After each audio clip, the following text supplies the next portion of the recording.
នៅក្នុងវីដេអូនេះខ្ញុំនឹងបង្ហាញពីវិធីភ្ជាប់ keyword នៅក្នុង Ad Manager ជាមួយនឹង iSkillBiz ហេតុអ្វីបានជាយើងត្រូវចាំបាច់ភ្ជាប់ keyword នៅពេលដែលអតិថិជនគាត់បានឃើញ ad របស់យើងរួចអតិថិជនបានចុច keyword ដែលយើងបានកំណត់នៅក្នុង Ad Manager វាធ្វើឲ្យ link ជាមួយនឹង system iSkillBiz វិធីក្នុងការកំណត់តើកំណត់យ៉ាងដូចម្ដេចខ្ញុំនឹងនាំបងប្អូនចូលទៅកំណត់ទាំងអស់គ្នាជាដំបូងគឺច្បាស់ណាស់ថាបងប្អូនដែលចូលទៅ promote គឺបងប្អូនចូលមកកាន់ទំព័រ Ad Manager នៅក្នុងមេរៀននេះគឺខ្ញុំមិនបានបង្រៀនពីវិធីនៅក្នុងការ boost ទេតែខ្ញុំបង្រៀនពីវិធីនៅក្នុងការដាក់នៅត្រង់ចំណុចណាចំពោះ keyword នោះនៅក្នុងនេះគឺខ្ញុំចុចលឿនៗដើម្បីឲ្យបងប្អូនដឹងថាតើចំណុចនៅក្នុងការដាក់ keyword ហ្នឹងដាក់ត្រង់ចំណុចណាយើងចូលមកកាន់ទំព័រ ad ទាំងអស់គ្នាមកបងប្អូននឹងឃើញ campaign ad set ហើយនិង ad ចំណុចដែលយើងត្រូវតែទៅដាក់ keyword គឺយើងដាក់នៅត្រង់ចំណុច ad ខ្ញុំចុចលើហ្នឹងមករួចនឹងនាំបងប្អូនចូលទៅមើលនៅត្រង់ចំណុចដាក់ keyword នេះបងប្អូនទាំងអស់គ្នានៅត្រង់ចំណុច start conversation ជាទូទៅនៅពេលដែលបងប្អូនកំណត់ messenger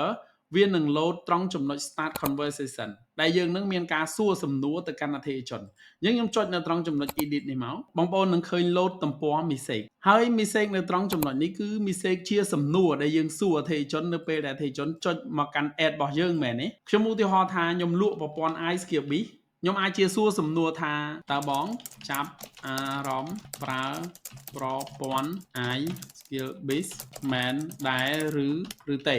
អញ្ចឹងនៅពេលខ្ញុំសួរបែបនេះយើងក៏មានចម្លើយដើម្បីឲ្យភ្ញៀវចុចមែនទេបងប្អូនទាំងអស់គ្នាក្រោមនេះគឺជាចម្លើយដែលយើងនឹងដាក់ឲ្យភ្ញៀវឬក៏អតិថិជនរបស់យើងចុចតើយើងចង់ឆ្លើយបែបណាចម្លើយរបស់យើងគឺជាចម្លើយដែលយើងឆ្លើយរួចយកចម្លើយហ្នឹងទៅដាក់នៅក្នុង keyword របស់ iSkillBiz អញ្ចឹងខ្ញុំនឹងឆ្លើយថាខ្ញុំចង់ប្រើប្រព័ន្ធនេះនៅពេលដែលខ្ញុំសរសេរនៅត្រង់ចំណុច question 1វានឹង load កន្លែងនេះខ្ញុំចង់ប្រើប្រព័ន្ធនេះបងប្អូននឹងឃើញខ្ញុំចង់ប្រើប្រព័ន្ធនេះហើយនៅក្នុង keyword នេះដែរគឺខ្ញុំដាក់តែ keyword មួយបានហើយគឺខាងក្រោមនេះខ្ញុំនឹងលុបវាចេញខ្ញុំរំកិលចុះក្រោមមកនេះខ្ញុំលុបវាចេញបងប្អូនឃើញនៅសល់តែមួយ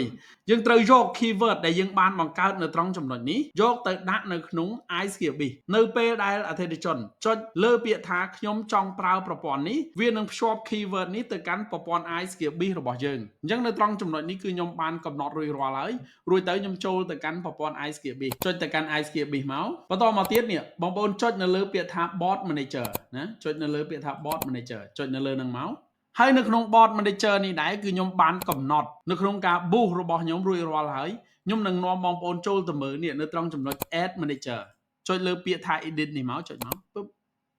នៅពេលដែលខ្ញុំចុចនៅលើពាក្យថា Edit បងប្អូននឹងឃើញនៅត្រង់ចំណុចនេះថាខ្ញុំចង់ប្រើប្រព័ន្ធនេះឃើញទេខ្ញុំចង់ប្រើប្រព័ន្ធនេះអញ្ចឹងនៅពេលដែលអតិថិជនចុចនៅលើពាក្យថាចង់ប្រើប្រព័ន្ធនេះប្រព័ន្ធ iSkillBiz នឹងធ្វើការនឹងតបទៅកាន់អតិថិជន automatic ដោយបងប្អូនបានចុចចូលមកកាន់ប្រព័ន្ធរបស់ខ្ញុំអញ្ចឹងគឺវានឹងតបបែបនេះទៅកាន់បងប្អូនទាំងអស់គ្នាគឺខ្ញុំមានការរៀបចំបែបនេះណាបងប្អូនទាំងអស់គ្នាអញ្ចឹងនៅពេលដែលគាត់ចុចនៅលើពាក្យថាខ្ញុំចង់ប្រើប្រព័ន្ធនេះគឺប្រព័ន្ធនេះគឺចាប់ផ្ដើមធ្វើការហើយគឺចាប់ផ្ដើមធ្វើការអូខេអញ្ចឹងបងប្អូនទាំងអស់គ្នាយើងចូលទៅមើល keyword យើងនឹងប្រៀបធៀប keyword ទាំងអស់គ្នានៅក្នុងនេះគឺ keyword ដែលយើងនឹងឲ្យអតិថិជនចុចខ្ញុំចង់ប្រើប្រព័ន្ធនេះហើយនៅក្នុង iSkillBiz របស់យើងខ្ញុំចង់ប្រើប្រព័ន្ធនេះវិធីនៅក្នុងការចូលទៅដាក់ keyword គឺបងប្អូនយកវាមកដាក់នៅត្រង់ចំណុច start bot floor ខ្ញុំចុច2ដងឲ្យបងប្អូនឃើញមកពឹបនេះបងប្អូននឹងឃើញ keyword នៅត្រង់ចំណុចនេះនៅពេលដែលអតិថិជនចុច keyword នៅលើ message របស់យើងគឺវានឹង run នៅ system នេះដែលយើងបានរៀបចំហ្នឹងឲ្យយើងហើយចុះបើសិនជាមាន keyword តបងប្អូនគ្រាន់តែចុចក្បៀសមកសរសេរតមកខ្ញុំឧទាហរណ៍ថាខ្ញុំចង់បន្ថែម keyword ខ្ញុំដាក់ថាចង់ដឹងតម្លៃបន្តមកទៀតចុចលើពាក្យថា done បងប្អូនចាំមើលកន្លែងនេះណាបាទចុចលើ done ពឹបនេះឃើញ keyword load ចូលទេនៅពេលដែលអតិថិជនចុចថាចង់ដឹងតម្លៃវានឹង load នៅ system ដែលយើងបានរៀបចំនេះទៅកាន់អតិថិជនណាបងប្អូនទាំងអស់គ្នាអញ្ចឹងខ្ញុំបានបន្ថែមនៅ keyword ចូលមកកាន់ប្រព័ន្ធរបស់ខ្ញុំហើយខ្ញុំក៏ត្រូវទៅបន្ថែមនៅ keyword នៅក្នុង Ad Manager ដូចគ្នាឃើញទេខ្ញុំមានតែមួយ keyword ទេអញ្ចឹងខ្ញុំបន្ថែម keyword មួយទៀតខ្ញុំចុចនៅសញ្ញាបូក question មកបាទរួចទៅខ្ញុំសរសេរនៅត្រង់ចំណុច question ទី2ណា question 2ថាចង់ដឹងតម្លៃបងប្អូនឃើញទេអញ្ចឹងយើងមាន2 keyword ដូចគ្នាបានន័យថា Ad Manager មាន2 keyword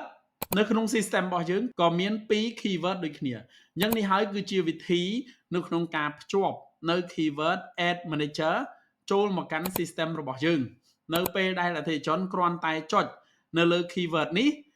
វានឹងធ្វើការ run នៅ system ដែលយើងបានកំណត់នៅក្នុង system iSkillBee ជាក់ស្ដែងដោយបងប្អូនបានឃើញ ad របស់ខ្ញុំដែលវា load នៅ keyword ខ្ញុំចង់ប្រើប្រព័ន្ធនេះនៅពេលដែលបងប្អូនចុចពឹបប្រព័ន្ធវានឹងធ្វើការ automatic នៅអ្វីដែលខ្ញុំនឹងបាន set up នៅក្នុង iSkillBee អូខេអញ្ចឹងសង្ឃឹមថាវីដេអូនេះគឺជាប្រយោជន៍មួយសម្រាប់បងប្អូនដែលចង់ភ្ជាប់ប្រព័ន្ធជាមួយនឹង Ad Manager ដើម្បីឲ្យមានភាពងាយស្រួលនៅក្នុងការឆ្លើយឆ្លងសារអូតូទៅកាន់អតិថិជនរបស់បងប្អូនយើងទៅជួបគ្នានៅក្នុងមេរៀនបន្តទៀត